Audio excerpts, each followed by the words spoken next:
তো কেউ নেই, সেজন্য আজকে আমি আমার লাঞ্চের থালিটা তোমাদের সবার সাথে শেয়ার করি। চলো, ছেলে তো গেছে স্কুলে আর বর গেছে কাজে, সেজন্য তো আমি একাই বাড়িতে। এই জন্য আমি লাঞ্চে কী কী নিচ্ছি আজকে খাচ্ছি সেটা তোমাদের সাথে শেয়ার করব। প্রথমেই আছে এই যে আলু সেদ্ধ নিয়েছি আর নিম পাতা ভাজা, যেটা আমার একদম পছন্দ নয়। নিম পাতা ভাজা পছন্দ কিন্তু আমার বেগুনের সাথে, কিন্তু বেগুনটা আজকে বাড়িতে থাকা সত্ত্বেও বেগুনটা ভাজিনি, কারণ বেগুনটা দুটো বেগুনই কেটেছি, নষ্ট বেরিয়েছে। সেই জন্য আমি একটুখানি আলু ভাতে নিয়েছি, নিম পাতার সাথে খাবো। আর থালিতে কী কী আছে দেখাই তোমাদেরকে।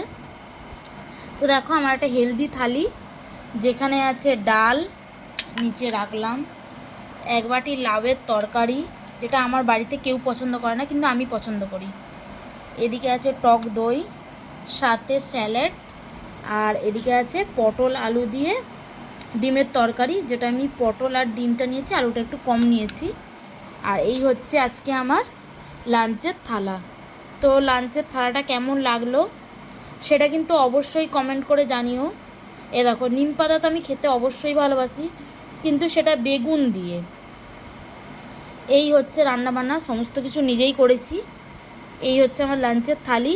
এই থালিটা তোমাদের, এই যে আমার হাত, আমি খাওয়া দাওয়া করবো, বাড়িতে তো কেউ নেই, আর প্রায় 2টো বাজতে যায়। তো চলো খেয়ে নিই। আর তোমরা কারা কারা নিম পাতা ভাজা খেতে ভালোবাসো আর এই থালিটা তোমাদের কেমন লাগলো সেটাও কিন্তু অবশ্যই আমাকে কমেন্ট করে জানিও।